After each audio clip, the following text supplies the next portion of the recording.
Hey guys, welcome back to another episode of Autonomy Pods. This week, I'm very honored to have Oli on, who is our first ever quote unquote autonomy client who's got to the point where we're basically kicking him out of autonomy because he's got what we wanted from the process. So, Oli, how's it going, mate? You okay? Very well. Thank you. Thank you for having me on. No worries. It's been an absolute pleasure. I can't wait to go through your story, not only for the process of getting you towards autonomy, but I think you got some valuable tips and helpful things for other people to go through when they listen and go through their own journey too. So, do you want to just give a bit of a backstory on, how we met, how we worked together, what your fitness journey looks like? Yeah. I mean, I guess when I think about the story of where I was when we first started working together and where I've kind of come to since, it's kind of the story of a lifetime, because I've been reflecting on all the habits I had and all the behaviors I had that got me into the condition I was in when we started working together. And it really is kind of the story of a lifetime. But if I was to condense it and hit the salient points, I guess when we met, I had gone through kind of 10 or 15 years of being, since my early 20s, of being interested in fitness and going to fitness forums and sort of reading about how to lift in the gym and, wanting to be, bigger and healthier and stronger looking. But I'd never quite made it. I think that's how I'd felt. I could go to the gym and lift weights using stuff I'd learned, but I never felt like I was sort of reaching the levels I wanted to. And I also was kind of prone to back injury, which was something that dogged me even since I was a teenager. And then alongside of that, I had just unhealthy eating patterns. I'd go through periods where I'd lose weight, but it would always come back. And I think when we were working together, I think I'd gone from 95 kilos. I'd made a big concerted effort to kind of address my unhealthy habits and behaviors, and I'd gotten down to kind of 85. But I still felt the sense that I wasn't going to make it. Like I was going to get to low 80s and then just rebound straight back. And when I came to you, I think this was pre-autonomy, but when I came to you, I was really shocked at how quickly I broke through all of those things that had always held me back. The progress in the gym, the progress with the diet, and the physical progress just in the mirror. It was just astounding, and the scale of change was really extraordinary for me. Mm. And then what was the big driver for you? Like when you got your plans and you were starting on board, what was that first goal that you had in mind? I think when I first came to you, and I really distinctly remember this, I'd seen a colleague go from, really similar story to where I was, lifted, but one of those people who sort of says they go to the gym, but you look at them and you think, I can't really see it. You don't seem particularly big. You don't seem particularly cut. But you sort of, maybe they take their shirts off at the beach and like behind the belly, you can see there's maybe some biceps. I was kind of like that guy. And I saw this colleague go from, like, he wasn't at all unhealthy, but he went from that to just like clearly another level, just completely another level. And it happened really quickly. And it was just so obvious, the scale of the transformation. And when I said, how did that happen? He said, oh, I've been working with this coach. And I think I came to you, and that was my goal. I was like, in 3 months, I want you to just fix everything and make me perfect. And then I don't want to be like locked into something forever. I just want to just fix me so I can be amazing. And I want to look great. And then that's the end of it. And I really didn't see very far beyond the very physical and the very short term. And obviously, as you and I know, it's been so much more than that in the past couple of years. Yeah, it's so interesting, isn't it? And then, just talk the listeners now. So you started at that point.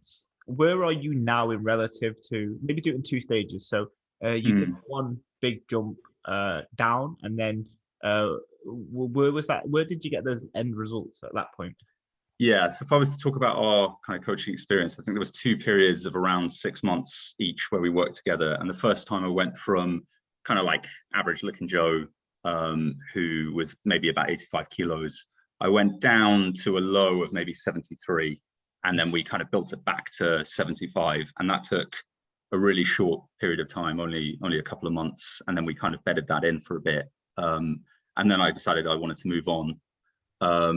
And, that was like the full transformation, went from always having had a belly to suddenly having a really nice kind of, really nice visible abs and looking much stronger, even though I was lighter. And then the second time we worked together, I spent the period in between taking this newfound focus and applying it to fitness. So I really got into running. You prescribed running 4 times a week for half an hour. Not even running, you said cardio, and I just decided to run because I didn't have to go to the gym to run. I could literally step out my door and be running. So it was a way of minimizing it as much as possible. But from that came a love of long distance running, and I ran in the 1 year in between us working together and me. It was about 1 year, 18 months. Yep. But I managed to run. I ran 3 marathons. I ran 2 sub-3 hour marathons, which was like, to go from no running to running sub-3 hour marathons inside 18 months was a huge achievement for me. And then I came back to you because I found that the weight was coming back, and it was coming back because I got injured while running. And the gyms were all closed because it was the November lockdown. And I suddenly realized that I was scared because I didn't know how to cope without all of that activity, without the gyms. You know, I just didn't feel like I had a grip on my eating properly. And so we worked together again. And the big thing I got out of that was I came out of lockdown slimmer than I went into it. And I came out of it with a confidence that no matter how much activity I'm able to do in a week, I can always look the same. So it's the first time I felt secure in how I looked. And so we're kind of going into the rest of 2021 now. And, you know, I'm fit, I'm healthy, I'm strong, I've got my diet under control, and I've got this sense that I can, you know, start going back towards those fitness goals, but with a level of control over my nutrition and my diet, and a confidence in my ability to just keep the wheels on that I didn't have before. And that's I think when we started working together, what I really liked was you said, okay, the autonomy standards is about you being able to work autonomously, you being able to work without, you know, without that fear, without feeling like you need to be working with a coach forever in order to feel safe. And that I really have that sense of independence and safety. And I love that when we went into this, it's all about, you know, we're going to work towards the day that you don't need my help anymore. And that's exactly where I feel like I am now, which is a really big achievement and not somewhere I actually expected to be anytime soon. Yeah. The almost two tails of a tape where you look at the last time you finished your diet, which on the surface didn't look like you were in any doubt of not being able to hold it. Like you weren't in a particularly bad spot. You know, you were in amazing shape. You had really good habits were formed. But this time it's a completely different layer, isn't it? In terms of the control, the autonomy, the things that we've been working on are completely different. Almost like you said, a upshift completely to where we left off last time. The way I think about it is when I came to you the second time, I could have gone to the beach and taken my shirt off, and you would have seen a guy with like a good physique, you know, the 6-pack, looks like he's very fit and healthy. But behind that, there was a lot of anxiety and fear about holding onto that body. And now I don't have that at all. I have that kind of confidence that I could go down to not being able to walk at all. I could break a leg and be stuck in bed for, you know, a couple of months, but I wouldn't be anxious about my ability to control my diet in those circumstances, which before I looked back at in 2020, how much activity I was doing. And I was running like, you know, 80 miles a week. I was going to the gym 4 times a week, 5 times a week sometimes. You know, I was burning 4, 5, 6,000 calories a day regularly. You know, I don't have a wife, I don't have kids, you know, I'm single, I can do what I want with my time. And I was choosing to spend a lot of it on activity. And a lot of that was great. You know, I can point to my lifts over that period. I can point to my 5K time and say, you know, I was achieving a lot, but also there was this fear in the background that I wouldn't be able to eat as much if I didn't keep up that level of activity. And that having that kind of albatross around my neck was kind of mentally draining, and now it's gone. So it's really helpful. Yeah, it often goes in those two ways, not just in your scenario, but there are sometimes, and this is why autonomy was born, but there's element of sometimes there's a codependency on something outside of the coaching process. So whether some people have codependency of coaching, so therefore they feel like they need this to then stay where they are, or they then have one extreme focus on one particular part of the process, that often then clouds that, as you mentioned, the clout around the neck to kind of keep people in check. So for you, it was the amount of hours that you were running to stabilize things, whereas other people, Yeah. years and years and years of paying for a personal trainer, or years and years and years of paying for an online trainer to hold that stability there. When in fact, as you're now proving, it isn't that actually that case. Like that is actually something that is bit you in the arse per se. Yeah. And I think that point you make about paying a personal trainer in particular, what are you paying for? And I've had friends do this where they have that trainer for years, and you look at their body, it looks the same. You look at the lifts the same. The only thing that's changed is, the account balance. And I think about that. I think, okay, I had that skepticism as well. And what I liked about the online model was you're not paying for someone to stand and look at you waving weights around in a gym. You're paying for someone to, I think most of what we talked about was actually nutrition and diet and all of the stuff that happened outside of the gym, because that's actually where all the change happens. And I like that focus that the online model brings. And the other thing I liked was, I had the confidence of my colleague just looking at him and his recommendations saying, this worked for me. And it clearly had. I could see it with my eyes. But without that, I would have had that skepticism of, well, I'm talking to a trainer. It's a big investment. What am I actually going to get for it? Am I locking myself into something? And the thing that I really like about us working together is from day one, it's been about making yourself redundant. I've never felt like it's been about perpetuating, ad nauseum forever the same thing. It's always been about growing to a point where I can move on. And, I could have come to you after 6 months and said, hey, Nathan, let's take it to the next level, turn me into a fitness model. And I'm sure you would have kind of taken up that challenge. But I wanted to go a different direction. I wanted to dial back on having to think about the diet and the fitness, so I could focus on the running as like my key, area where I grow. And, that's fine. You're able to give me that as well. You're able to give me a good exit. And so I imagine your listeners kind of skeptical, thinking, oh, do I want to invest in it? And, for me, that was the key part of the offer, was you're investing in the day that you can walk away from it. Yeah, no, 100%. I don't think I've got anything to add on that specific point. It really is. It's a really poor business model from my behalf, but it makes me feel good, so it's great.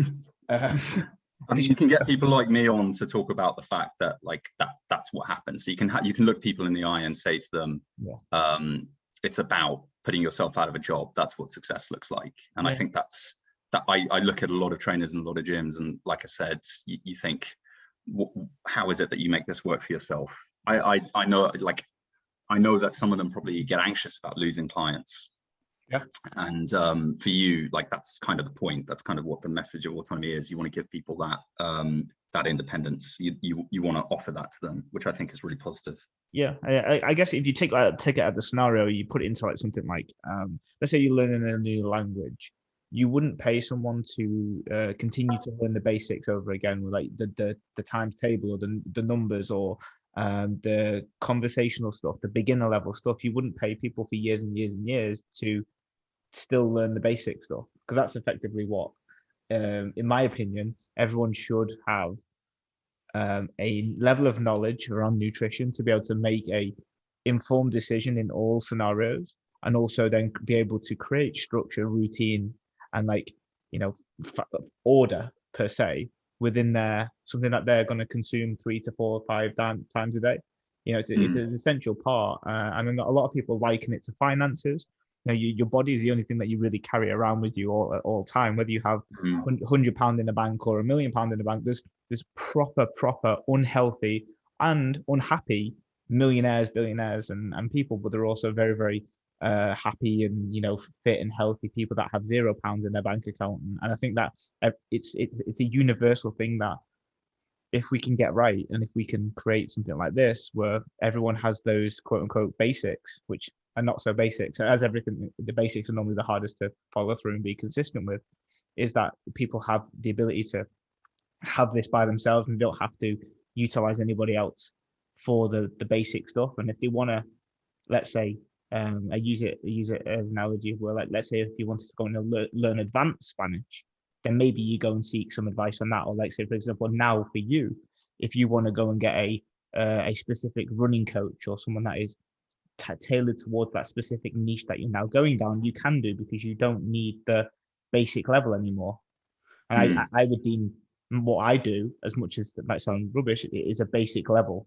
It's the entry level ability, and unfortunately, it's not entry level for everybody because it's not common knowledge yet, which is where we're coming in. So, you talk about the basics, and I think that it is basic, and also you shouldn't undervalue the importance of teaching people the basics, and that actually being quite an intensive process. Because I told you I spent kind of 10 years in the gym trying to do it by myself, and I was getting the basics wrong. I was getting the basics of how to lift the weight wrong. Like the one of the key lessons that you had to teach me, which we did through the WhatsApp videos, was that if you're going to lift a weight, you have to know which muscle the weight is working and actually make sure it's working that muscle. And it's like such a basic point.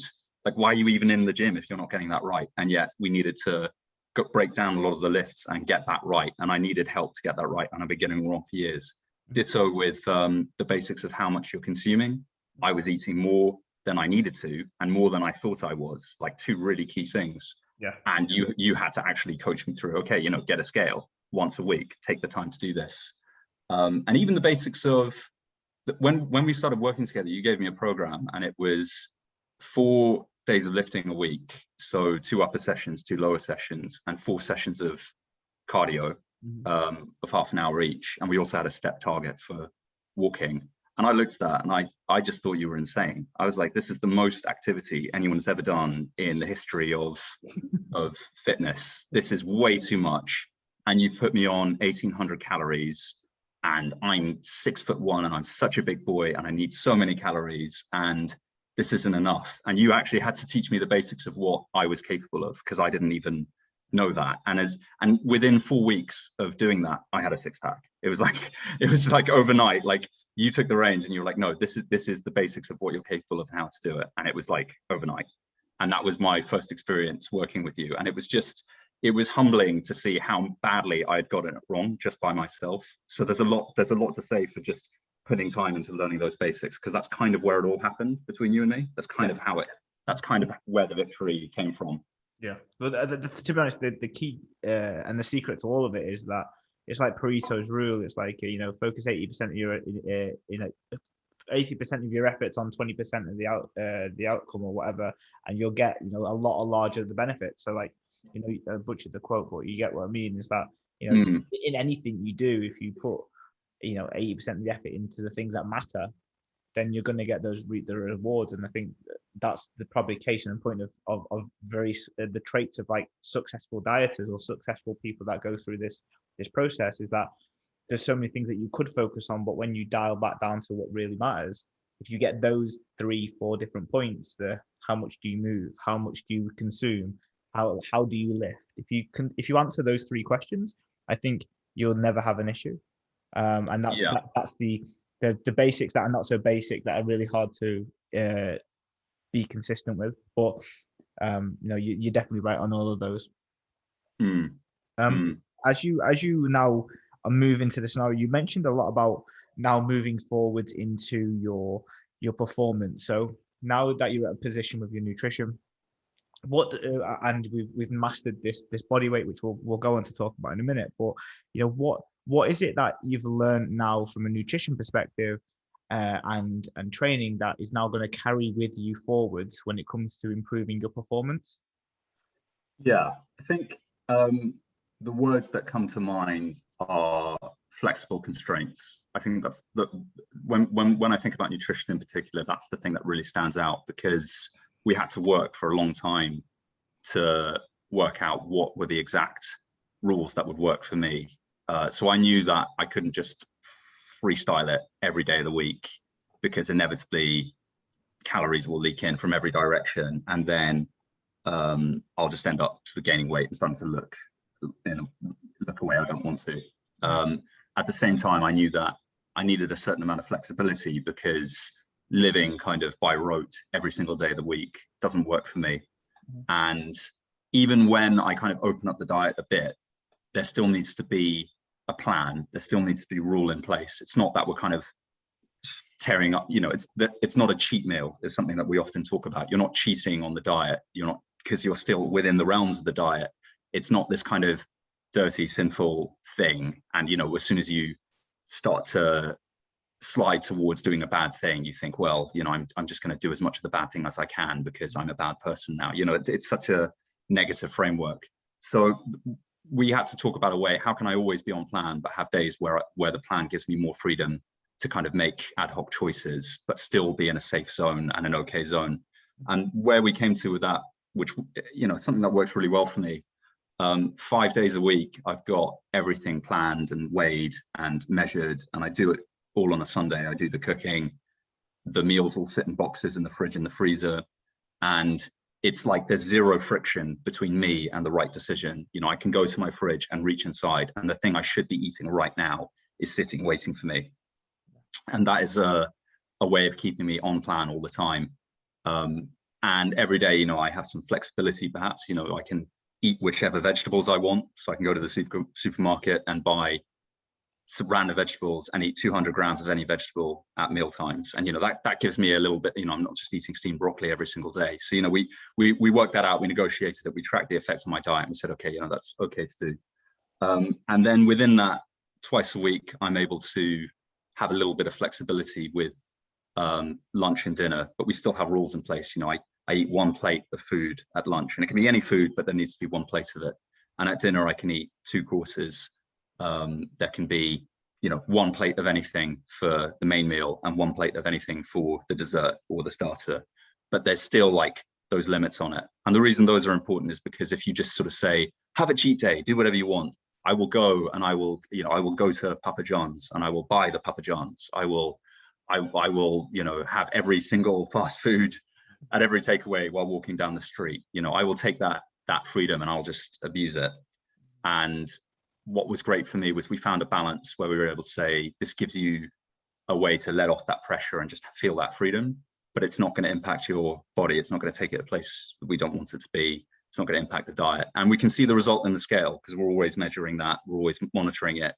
And my diet and my activity level balances, and I remain the same weight, you know, and it's like this magic where I get to eat what I want regularly and never be anxious about being able to eat the things I like. Yeah. And yet I get to have the physique that I want as well. So it all really balances out.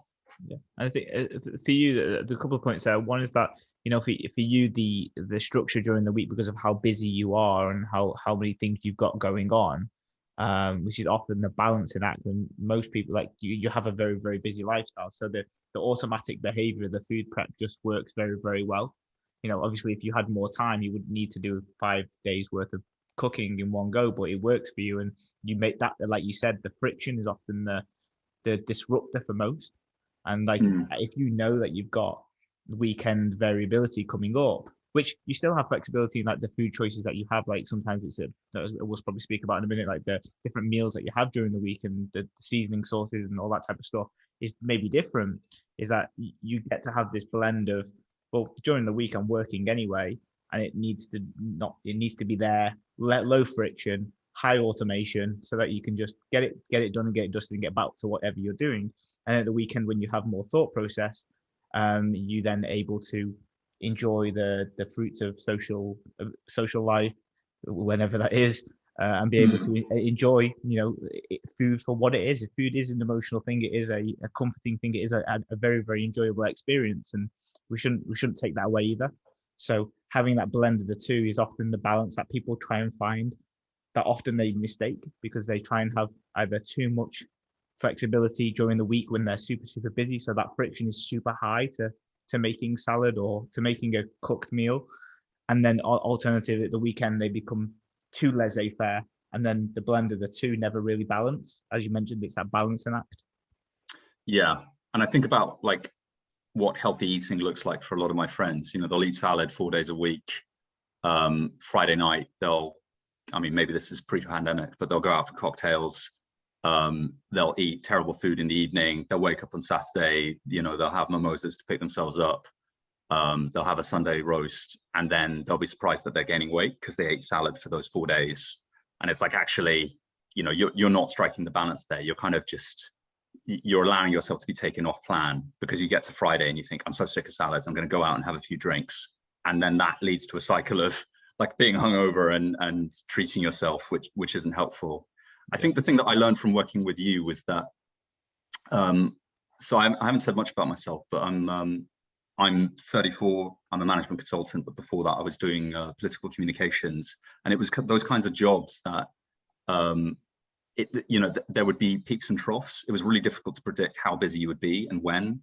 Or in management consulting, again, pre-pandemic, you can go to work on a Monday at 9 a.m. and think you're going to be working in, London, and you can get a call saying, "Oh, can you get yourself to Edinburgh like really quickly, like, to be in front of the client in 4 hours?" And then you'll suddenly find yourself commuting to and from Scotland for 2 months. And it's really hard to plan your life when you're subject to those kinds of last minute, being torn around.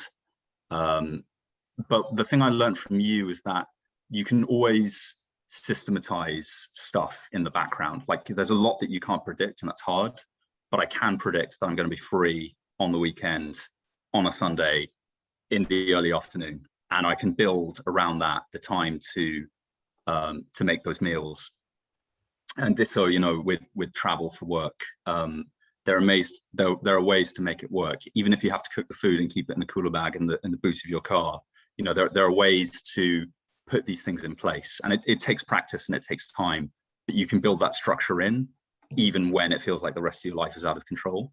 Mm-hmm. And out of that, this is where I think we talk about the mental game, because out of that systemization and structure that we helped to build with a focus on diet, a lot of the other goals that I didn't even think I'd be able to achieve started to come. So, now I'm able to make the time to volunteer for, certain causes that matter to me.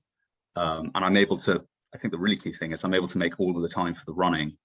And, before I would just spend my weekends and evenings in the pub, I would just sort of drift into it. But now I have that kind of system in mind. I'm like, okay, where do I have time? Where can I apply it to the things that matter to me?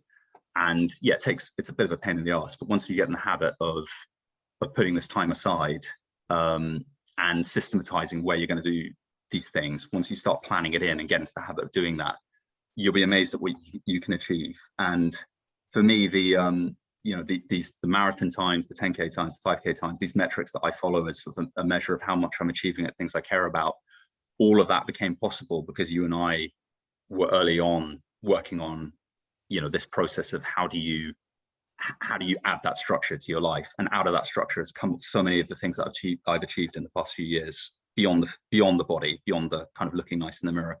Yeah, no, it's so powerful, so powerful. And like, just so people don't know that you just got it off a hit, how many attempts do you reckon we had at trying to find the right structure, routine, practice, different, how many, like off the top of your head, estimate how many times we tried something new?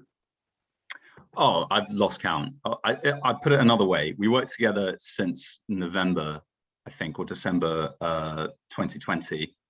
And I think it was pretty much last week when I emailed you and I said, I think we have it down, Pat. So that was what, like 12, 15 check-ins that we've done in the past, oh no, it's more because it's been 5 months. So it's going to be like 20 check-ins we've done.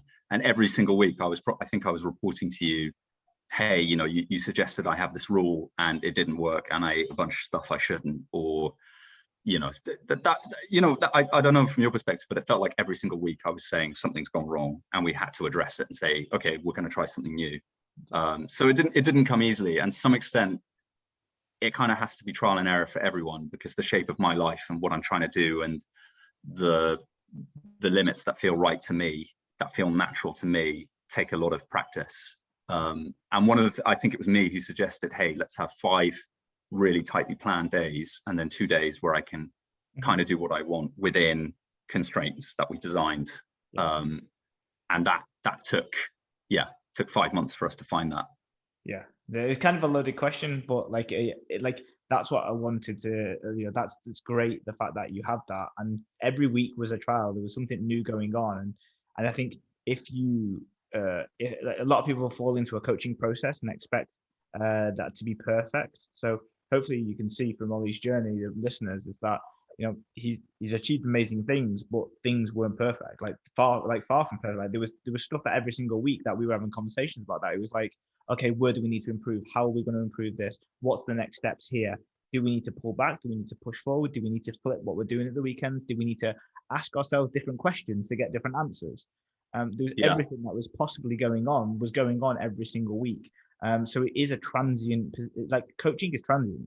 And obviously I'm in a really lucky position that you've experienced coaching before in your business role. Like you've had that element of like, you understand what this relationship was going to be like, and it's almost receptive in that nature as well. So having you understand that it was going to be tweakable the weekly, and there was that kind of transient thing, allowed us to kind of get the most out of that coaching process, I think. Yeah, and actually I think probably the thing that made it work for us was the range of data I was able to bring to the table, and the breadth of the conversation we had, because we weren't just talking about macros and did I get to the gym on time. We were talking about the emotional side of it. We were talking about the motivational side of it. I was talking about the people I was seeing and, the challenges that presented, like, who I interacted with in my day-to-day life and how that influenced me. Yeah. And I think one thing that we broke through to, actually, even in this more recent session, I was talking to you about the failures that we were having, where I felt like I was always overeating and the weight would go the wrong way, and or like not sticking to the plan or the pattern that you'd asked me to. And I came back to you with the feedback that I didn't feel like the military kind of drill instructor in my head, who kind of pushes me to do things with kind of aggression and out of kind of a very almost masculine, like, you must do this, and kind of beating myself up to be a man and kind of rise to the challenge and master myself. I realized that pressure was actually just making me unhappy. Mm-hmm. And we started talking more about compassion and the importance of compassion towards oneself, and how I wanted to treat my body well and with kindness, and I wanted to be kind to myself.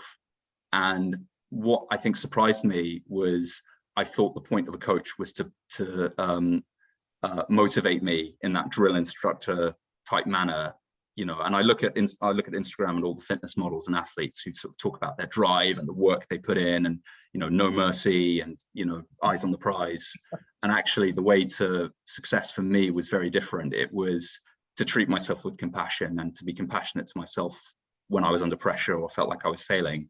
And out of that ability to kind of look after myself better emotionally came a greater ability to sort of work with myself. So instead of having to be perfect all the time, we built in Slack for me to be able to eat what I wanted sometimes. I don't have to be perfect all the time. And I don't think those kind of breakthroughs would have happened if I hadn't been able to go to you and say, as my coach, I'm feeling bad. How can we work on that? But that was a perspective that you were able to engage with, that I think made it for us. Yeah, no, I think that's a beautiful thing. And I think like for people like you, and I think I resonate a lot with your journey, just because I think we've struggled with very similar things. I think that's why it helps massively. But we let's speak from our context, is that we already have that drill sergeant in our head, right? So to add to drill sergeant, double drill sergeant, never really does balance out or create some level of equilibrium. So for most people, they will have that drive pushed forwards, and they will have I think I spoke to you a lot about and I always say on like my Instagram stuff, is like, you've got to have the balance between compassion and standards, and you'll have one or the two. Some people will just sit there and be compassionate all of the time to themselves, without like say, oh no, don't worry about it, we'll get it next week, and have that side of them without having the standards. Or they'll have standards and they'll hold themselves to way above the standard expectation without, and then not assume that anything's going to go wrong, or they just can't imagine not doing it 100% or going 120% into a brick wall, and then not having the compassion. So finding a client where they are on the spectrum is super important. And for you, that drill sergeant, that 110%, that standard setting was probably a large reason why you got the results in the first place, because you had these standards that you worked towards that held you there and was very fruitful. But over the coaching journey, you almost have to balance out, if you want a long-term thing, to be able to have this compassion side that goes, yep, this is what happened today, or this is how I'm feeling, so therefore I need to give myself some slack, or it's okay not to go to the gym, like I was busy and this took priority, and that's okay too. And I didn't do particularly well from a nutrition perspective. I'm looking back on it now, and the reason here's X, Y, and Z, Y. But that's compassion, and that's like the standards of just being able to float between pushing yourself forwards and also ensuring that you don't jump off a cliff just because you weren't to the gram. So yeah, but you had to, I mean, you had to still have the conversation about standards with me. Yeah. Sometimes, because I think even 4 weeks ago, I was talking about, oh, I feel like my weight's not tracking up. So or my weight, I think I said to you, my weight's gone up a bit, but I feel like I'm sticking to the plan. So I spent a week really focusing on measuring what I was eating again. And, lo and behold, I was eating 400 calories extra each day on top of what I thought I was. I wasn't measuring stuff as readily. I was kind of making some substitutions, which I hadn't measured properly. I was doing it by thumb, by sight. And the point you had to make to me was, look, you want to look different to how other people look. You want to look a certain way, and it's not, the average way. You want to kind of look fitter than that. And if you want to do that, you have to do things differently to how other people do it. So even though you want to go to restaurants and order food the way other people do every day of the week, or you want to kind of just casually go to the fridge and graze on whatever's in there every day of the week, you do that, you're not going to get the results you want. You still have to maintain those standards. And that was a real reminder to me that it is possible to go the other way as well. So it goes back to what you were saying about balance. And I guess one of your challenges as a coach is knowing what to bring to the conversation kind of at the right time. And that was 1 week where I needed to hear the standards conversation. Yeah, no, it's so true. With the scenarios and the having this split between the two in themselves, I think for the most part, because of where the social economic style interactions, the social hierarchy that we play, almost it's very easy to fall back into them strategies or what they do, what they are doing, but the people that are around you, and that whole classic "you are a sum of who you're around" is key. So if you are wanting to stay above average, you have to do what above average is needed to do. So it's almost worth reminding. But as you said, it's that balance between the standards and compassion that are massive.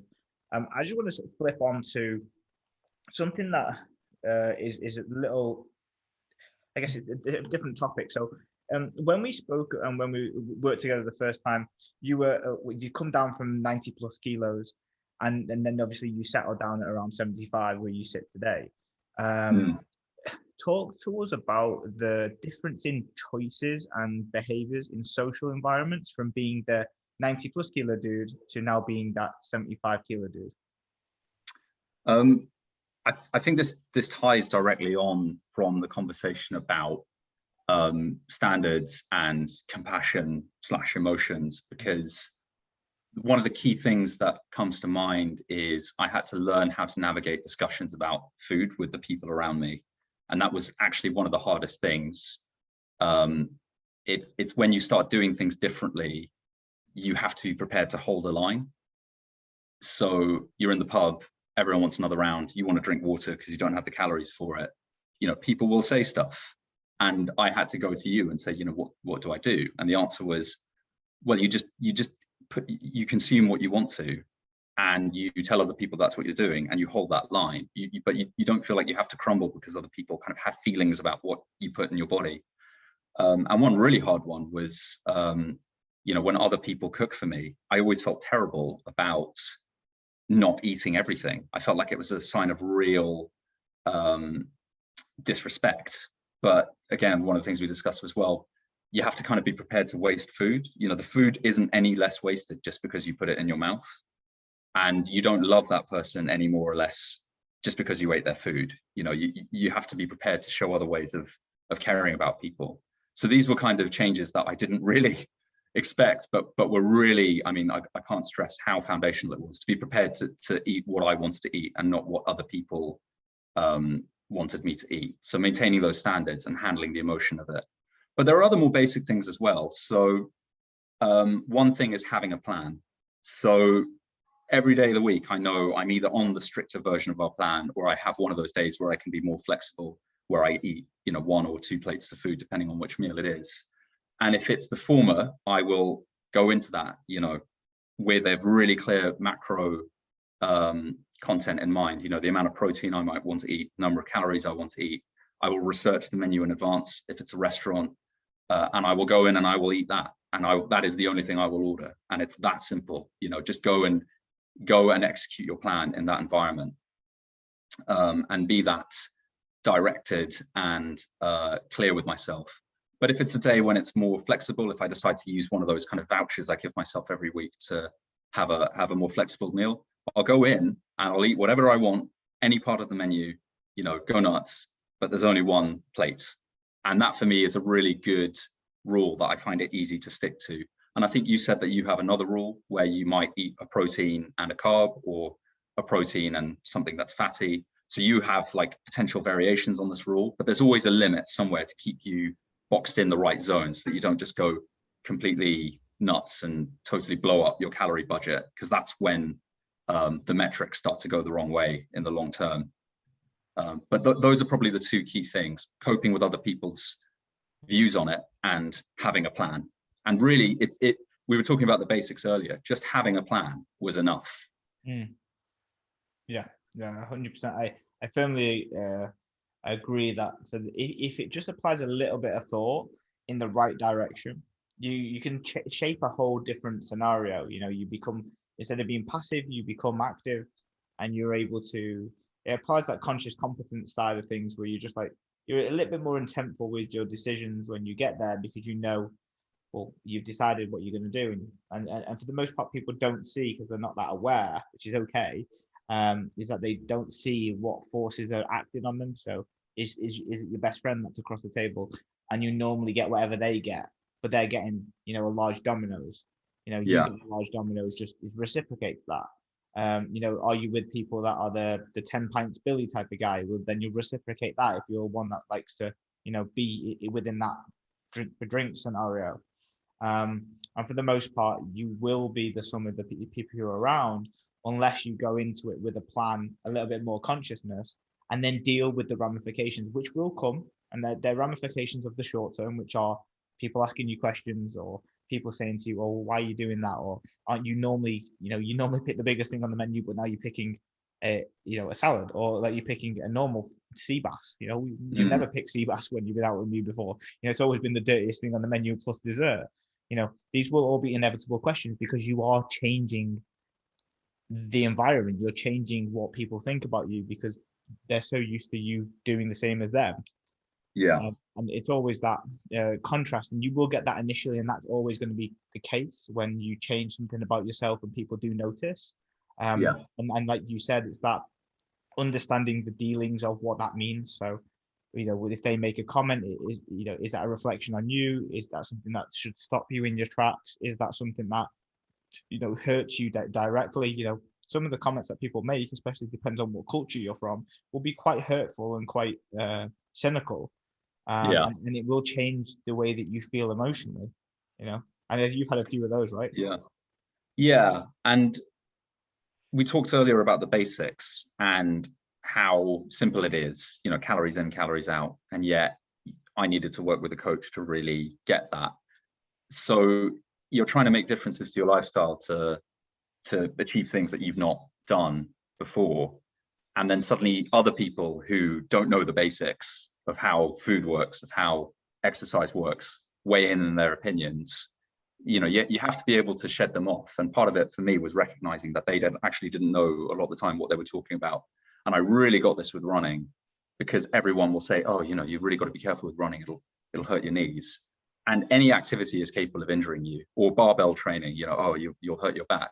Again, any activity is capable of injuring you. But if you look at the average person, how much activity they're doing, or how much food they're eating, if you really look at it, do you really want that person to be the one who influences how you spend your life, how much you eat, how much you train?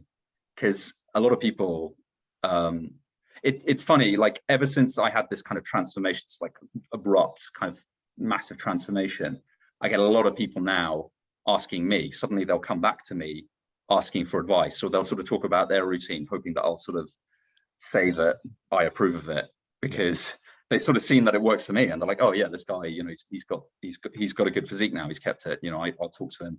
And really the things that people say to me about what they do or what they think is right, and sometimes you have to kind of exercise some discretion and not say what you're really thinking, because you realize that a lot of people just don't know the basics that we had to work on. And if anything, I've had to remind myself of a little bit of humility, because there's so much I still don't know and that I'm trying to learn. And it really is difficult to get this stuff right sometimes. Like, it's difficult to really know all the answers. So, you know, even if you've spent a long time learning this stuff, you still have to be humble and recognize that there's a lot you don't know. So going back to the earlier point, given how little the average person knows about this stuff, do you really want to depend on them to influence you and to tell you what the right way to live is? You know, shedding that and being willing to listen to my coach and shrug off those opinions from other people around me. Oh, you know, just have some birthday cake. Oh, you know, just have a couple of beers. What's wrong with that? That was really fundamental to it. And you know what? After about 2 months, people just leave you alone. Yeah. You know, 2 months max, people will leave you alone. Yeah. I think so too. I think for the most part, it just takes that practice. But the ones that are getting the deep water are the ones that, and they're the ones that are always quote unquote failing, really, and not in a positive manner either. But the ones that say that they're going to do it, they go halfway through a night, make a big deal out of the fact that they're not drinking, or they stave it off quite well, and then by the end of the night they're 4 pints deep. And every single time your friends are conditioned, or the people that you're around are conditioned for, if they ask you enough times, you'll say yes. And no wonder they're asking you 10 times, or like trying to weed it out of you, because you know that you're going to break. And if you condition that, and that's what you're known for now, you're known for the person that starts off the night dieting, and by the end of the night you're in KFC like the rest of them. You know, they're going to ask you those questions. They're going to continue to push you. But like you said, it's like that, you know, 4, 6, 8 weeks worth of practice that needs to happen in those scenarios for people to just be like, okay, cool, that's him now, or that's her now, or that's what they do, or that's what she does now, and that's okay. And I think I had it today. I had a conversation today with someone. Even it wasn't even about fitness. It was about asking. It was a coach asking what he felt bad because he was getting a cleaner, and you know, a lot of his family members never had a cleaner before, because he's in a nice little bracket of finances now to be able to leverage some time, and he gets lots of comments about how, you know, he shouldn't be using a cleaner. It's like, you're in it's a different ball game altogether if you're in a different financial tax bracket as well. So like, everyone will have their opinion on everything. It doesn't matter what it is. If they know you enough, they'll have an opinion, and they think whatever they think is best, because it's confirmation bias. They think they know what they know. You know what? I have my own example of that, which was when I started cooking a lot more for myself. I was not cooking to be a famous chef or a gourmand. I was cooking to get the right macros in me at the right time. You know, this was last year. I'd have days where I'd kind of run 15 miles in the morning. It takes 2 hours to do that, and I'd have to be at work at 7:30, and then I would be at work. Something might blow up. I'd be there until 7:30, 8 p.m. Then there was a 24-hour gym in the basement of the office, so I'd be there, you know, 90 minutes. So I was getting home at kind of 10 o'clock or later. I would run home as well, because it was kind of the easy way to commute and to get some easy miles in, which is important for long distance running. So I was getting home having been up at 5:30, knowing I needed to be up at maybe 6 o'clock the next day, absolutely knackered. I wanted to eat the right macros and the right nutrition, and I wanted to do it as quickly as possible so I could get to bed. So I started microwaving packets of stir fry, like pre-chopped stir fry vegetables. You put that in the microwave for 90 seconds or 2 minutes, and it comes out, and it's still kind of crispy, it's still edible. You put some soy sauce on it, brilliant. No standing around the pan moving stuff around. It just does itself, and then it's done, and then I can go to bed. And I told a friend that I was doing this, and she told me that it was the saddest thing that she had ever heard. And and if you're aiming to be a chef or a famous cook, and if you want to spend an hour making dinner every day because it's a huge kind of source of joy, it's a cultural experience, that's fine. But to me, I had been up since 5:30 and I was absolutely exhausted. I might have run 18 miles that day and been in the gym for 90 minutes. I cannot do that. So I had to explain that to her. Your opinion about the quality of food I eat is your opinion, but actually for me, this is brilliant. It solves a huge problem for me, which is how to fit in the right food in what is already a busy day. And I was very happy with it, and I had to just shrug that off. And actually, when you explain to people, this is important to me and I do it for these reasons and it's a great solution for me, often they'll respect that. But it takes them time to catch up because, again, going back to what we were saying earlier, you're doing stuff that other people don't do, so you can look differently to how other people look. So naturally, your behaviors, your habits will look funny to them. And you just kind of need to be able to shrug that off or explain it to them or just cope with that short-term discomfort of being different. But out of that comes all the results. So it's really foundational for me. Yeah, no, I totally agree.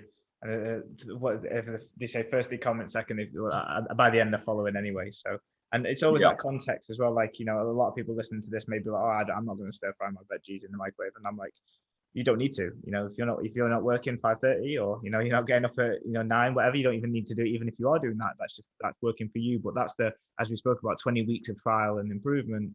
I've been able to go, well, this is working, or this was working before, so we'll keep it doing because it's solving the problem, as you mentioned. And I think that's the key. Like, if you can ultimately put yourself in a scenario of nutrition and training and lifestyle that you can solve the problem, you're autonomy. That's autonomy. Because there will never be a static scenario, whether it's like, even with my own check-ins with him, every week is changing. I go to a new gym, or I move country, or I've got some crap going on, or I don't end up going, or I do X, Y, and Z, or I decide I'm not going to diet, or I'm going to diet, or I'm going to go out for three meals this week, or no meals next week. There's always moving, sliding scales. And that element of like, okay, what can I do and utilize to solve a problem for me right now allows you to be the difference maker, as you mentioned, where you're trying to do something that other people are not. And I think eventually what you're doing, and the whole weight management thing, and being able to find the balance between being in autonomy and staying where you are from a weight management solution, is that element to not accept whatever the scenario that is happening as the only way to do it. Like, sure, there is difference in scenarios. Your structure may change, your routine may change, you may have significant problems, you may have emotional turmoil, you may have things that are going on outside of your control. But if you can ask yourself, what can I do in this moment to problem solve, and you do make efforts towards that, then you've done all you could, and that's the goal. And that's the formation of the expression of the basics, coming into those high fundamental, high functional, emotional times.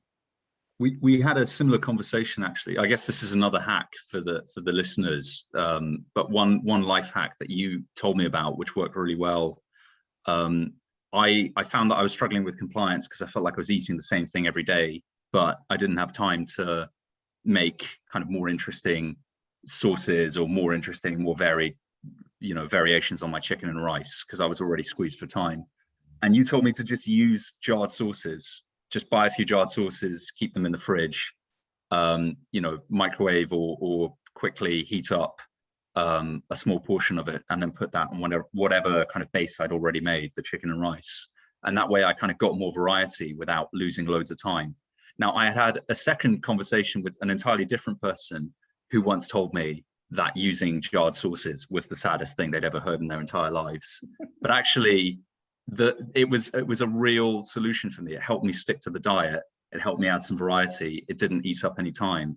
And again, I kind of just had to say, people who judge people who use jarred sauces are not the people I want to listen to right now. I want to find the solution that works for me. And this was it. And that's been, I think, a big part of being able to stick to this. Yeah. Lloyd Grossman's a fantastic man. you know. I Like he's love his accent. yeah, and the Demio family are fantastic. Like, you don't what where I learned that from. Well, not learned it, but like I got it from my parents, because they're a source jar a night type of family, where whatever the protein source was, they will just stick a different jar with it, and then it'll be a different cuisine. So it'll be one night sweet and sour, one night chicken korma, one night spaghetti bolognese, the ragu sauce. The next one will be maybe I don't know, a Thai soy sauce one that's thick and creamy. And obviously, when your first initial knee jerk with those type of sauces, oh my god, it's thick and it's got so many calories in, and you're like, yeah, it has in relative to what you want for it, but you don't. It's about minimum effective dose with things like that. It's like, what do I need on top of my food to give me the feeling that it is a different meal? And if you can find a minimum effective dose, which I think for me is probably around about an extra 50 to 80 calories per serving, which is, I think that's probably an ample amount. It covers the meat, it covers some of the top of the rice, and then you've got this different flavor that goes into your meal, because in reality, like you said, that you're not going to be, well, not many, 90% of the population are not going to be cooking Michelin starred meals every single night. And you do, Yeah. but you want the balance of feeling like you're not eating rubber, and that's okay. And being able to find that balance is minimum effective dose of some of the sauces. Like, you could easily have a chicken curry, but not have the whole chicken curry sauce. And I'm finding that little balance is a sweet spot for many, many, many people who don't want to do dry rubs, but also don't want to spend arguably 1/7, 1/12, 1/15 of your total calories on a jar, a sauce jar. Yeah. And actually, I have that. I have a line item in my template diet plan, which is for sauces. I give myself 200 calories because I sort of like to do it for a couple of meals. And I said I'm a management consultant. You can always iterate, you can always refine, you can go through cycles of looking at what you're doing and then saying, okay, how could I do this better? And then in a sort of a project manager sort of way, so sort of set up a cycle where for 1 week you try to change it a bit and do things differently. And I think for me, the next step is to not rely on those sources, but alongside all my other meal prep, to make some, make a few batches of those, keep them in the freezer, so that I've got not the jar bought ones, but my own sort of homemade Italian tomato pasta sauce, whatever it is, so you can start with what's easy this week and then iterate on it to make it better or more sophisticated later. But the point is, this week, you just need to stick to this plan, and you can find more sophisticated ways to do it in the future, but don't let this feeling that you need to make it perfect this week get in the way of getting the basics right that we were talking about, of hitting your macros and getting to the gym. And that's it. That's all it takes. Yeah, it's the small little hacks and the small things that allow you to go through. And everyone is on that continuum. The left side of the continuum being bland and just functioning for eating. So eating for function. And then on the other end of the spectrum is everything is specifically for taste, and it's an experience. And your own cooking and your own experience itself will lend it to that continuum. Like, I'm very, very similar to you. I'm on that left, like 3/4 to the left side, where you're like, if it fits my meals, and well, I like that said it all. I get prepped food delivered to my door. I don't care what it tastes like. It's in my calories, and as long as it resembles some form of protein, vegetables, and carbohydrates, and tastes, at least 4 out of 10, I'm happy. And even if it's a 3 out of 10, I'll just put tomato ketchup on it. So that's where I sit on that spectrum. And then, on the weekends I may have some variety, but you will play and you will evolve as a person once you get yourself on the continuum and you go for, what can I do right now to solve a problem? But then equally, when you do have a little bit more time, okay, cool. My curiosity is that I probably should learn how to make a little base pasta sauce or spaghetti bolognese, or make a little, how to make a really nice chicken korma, or whatever it is, to use the example for better terms. But you will then evolve, and then you will make something, and then that will become probably your base instead of the sauce. Yeah. And then that's actually, I was on that continuum this time round. We talked about the number of check-ins and the number of things we've tried. And one of the things that we tried was to add more variety to the food I was cooking for myself week to week. Finding other meals I could build into it, finding a little bit of variation just to make it more interesting. But we started with, let's get the basics right, let's get the macros. And then over time, I practiced adding other things. I got really good at making omelets. I make incredible omelets now, like restaurant quality, French style omelets. But it took practice to get to the stage where I could kind of cook the food I like that fit my macro as well. But that's fine. Yeah, it's all on that continuum, and again, it's that element of not feeling like it has to be perfect every week, or like I think one week I forgot what you were cooking, but you was like, I've had a nightmare. It tastes like shit. Oh God, yeah. It was corn mince, and it turned out incredibly bland. It was the blandest thing of it. I mean, I grew up in London, so it's the capital of the food. Oh, sorry, it's the capital of the country that is famous for having the blandest food in the world. And yet I still managed to make something that was too bland, even for my taste buds. So it was pretty bad. But that was when the jarred sauces solution came in. There are things you can do to make this more interesting while still fitting all your other goals. Yeah. I think you have to have those weeks to find the solution, but also you just have to take one for the team when you're trying new things. It's that evolution of the first you try it, you'll suck completely at it, and then over time it'll be a refinement process. But yeah, I have to stress that corn it's an excellent product. It's really great. I'm happy that I tried to get some meat out of my diet. It's not their fault. It was definitely mine. Just in case corn are listening. And then to be honest, the last question for me is, and for the listeners, is like, okay, cool. So you're now quote unquote with Autonomy. What is it that you're going to be taking forwards in the next 5-10 years that you're going to need to look at to keep this balancing act up? I think we talked a lot about this, and I actually don't think it's that complicated. I think the thing that I'm going to do is what we've already been doing. We've had a lot of practice on a weekly basis doing a check-in where we look at the metrics. What's happened to my weights, what's happened to my lifts in the gym, what has happened to my pattern of compliance, which I think is a really important metric. I look at my eating every week and I say, was I on plan today? Yes or no? It's a yes or no question. And I take those 3 or 4 metrics and I reflect on them and I say, are these moving the right way? And if they are, great, keep doing it. And if they're not, what am I going to change? What am I going to do about it? And that process of reflecting on inputs and iteratively saying, how am I going to improve this week, is I think at the core of all kind of continuous improvement processes. If you look at a big company, that there'll be a team or a section of it that is reflecting on data in that way, and that is how they create excellence and get better. So I think that's a really big part of it, is to just, it's kind of like, I'm going to do the check-in, except you're not going to be there, but I feel confident I'm able to do it. That's the only thing that's changing. Yeah, no, I 100% agree. And to be honest, majority of how we came up with the platform for the autonomy standards, which is effectively the gold standard and the checklist that we work towards with every client that finishes their quote unquote transformation. And then 6 months after that, that's when we'll start looking at, okay, cool, this is what you've got to do. Tick these boxes in the next 6 months, and then we'll almost guarantee that you can stay in shape for life. And that all came from my dealings with Priyanka, who she was working in internal audit at that time. I learned a lot about internal auditing and asking the right questions and feedback loops and all of the beautiful things that came with understanding and asking the right question and refining a process, and also then standardizing the process too.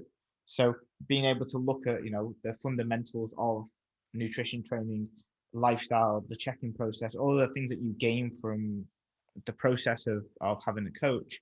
But then if you exclude the coach, what is it that needs to still happen?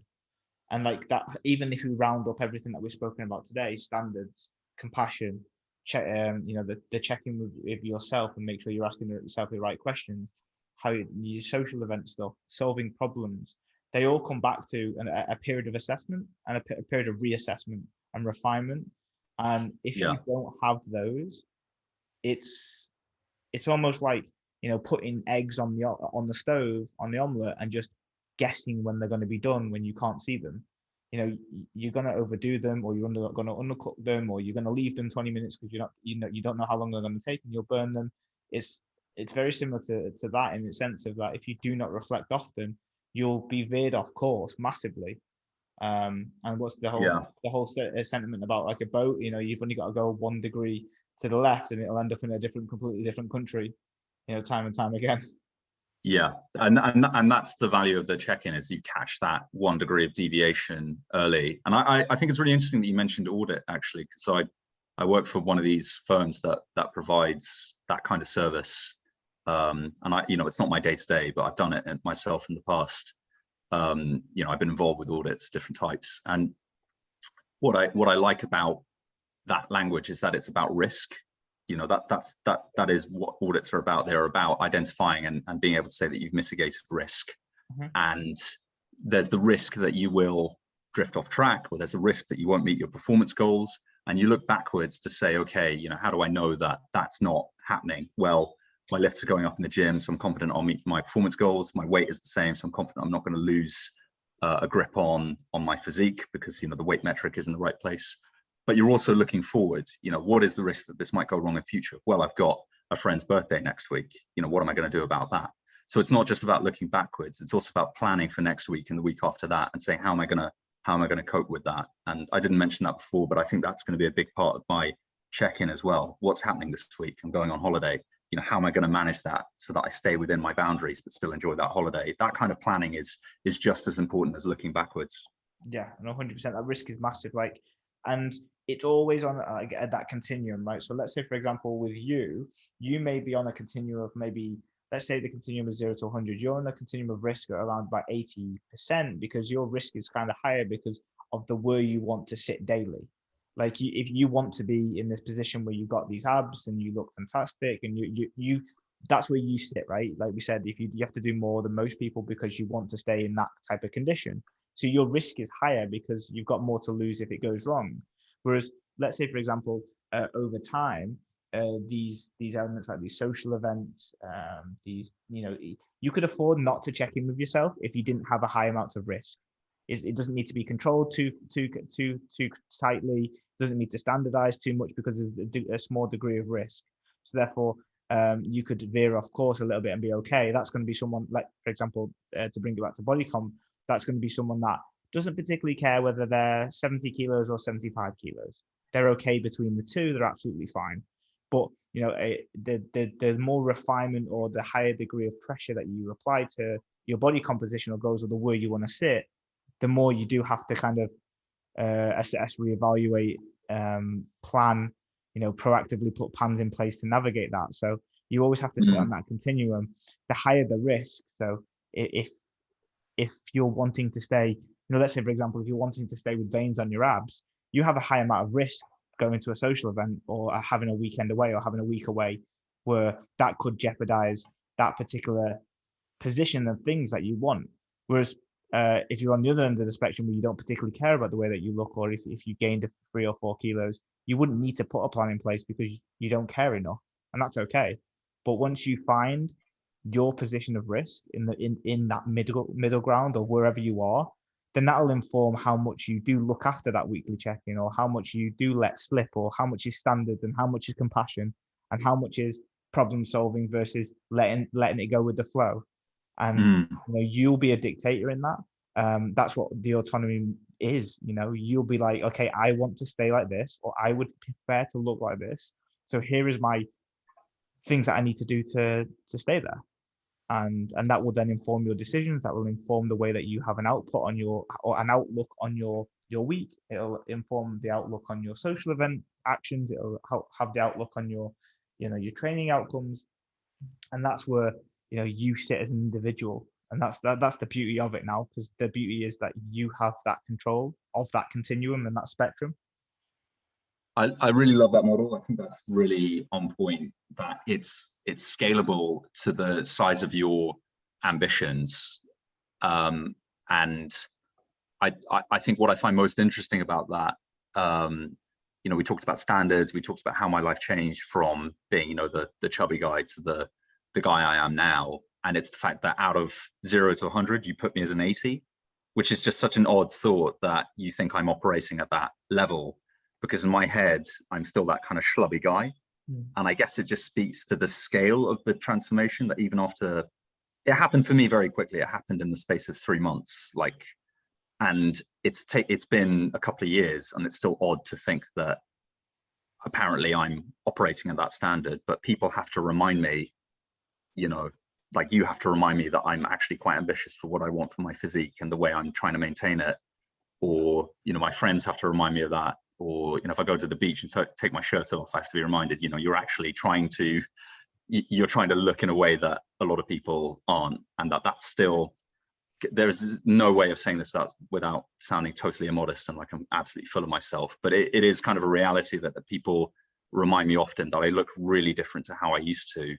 And that learning not just to get there, but to stay there has been a huge piece of work. And it's taken a lot to mentally get there. And I guess that's the value of this process, is understanding where I am on that spectrum and understanding how I'm going to stay there, and learning to kind of live with that in a positive way without feeling burdened or scared about it. I take it back to that first point, like that. I think that's where we've gotten to in the past few months. Yeah. And there's been so much value to that for me, not just physically, but mentally. No, it's so nice to hear. So, yeah. You know, that 80% thing is so true. You know, you're at a position now where, you know, you look better than 99% of the population. And I think that's just the testament to probably the continued work, as everything is continued work, to that whole marcher drill sergeant that you had adopted in your brain, to continue on that work of compassion. Because I think once that continues the work, because it's evolving every single week at the moment in time.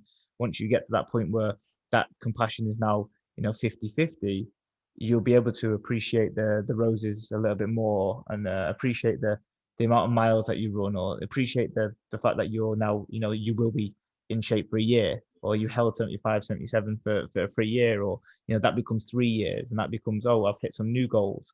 And, you know, that evolution of standards and compassion will almost be the difference between you running into a brick wall and not seeing the roses or smelling the roses, and being the person that goes, oh wow, I've done a really good job here, I should be super proud of myself, and I love what I'm doing right now. Yeah, it's that compassion point of learning to appreciate and remind myself of where I am. You know, I needed a coach to get me there, and I needed a coach to remind me that I'd done it.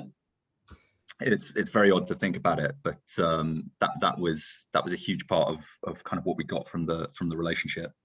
Yeah, it was great, and I think that's a really good place to end the podcast. So Oli, I really appreciate you coming on, and obviously I'm always in debt because you are obviously the first person to officially kind of leave with Autonomy. So I really appreciate it, and hopefully everyone can listen to this podcast and see the evolution of the journey, the things that are included in it. And I think, to be honest, it was a podcast of all podcasts. It had everything in that.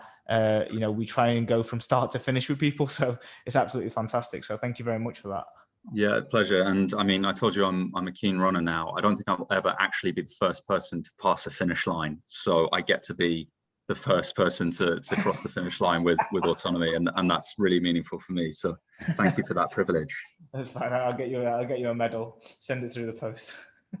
Cheers. Thanks. All right. Thanks, guys.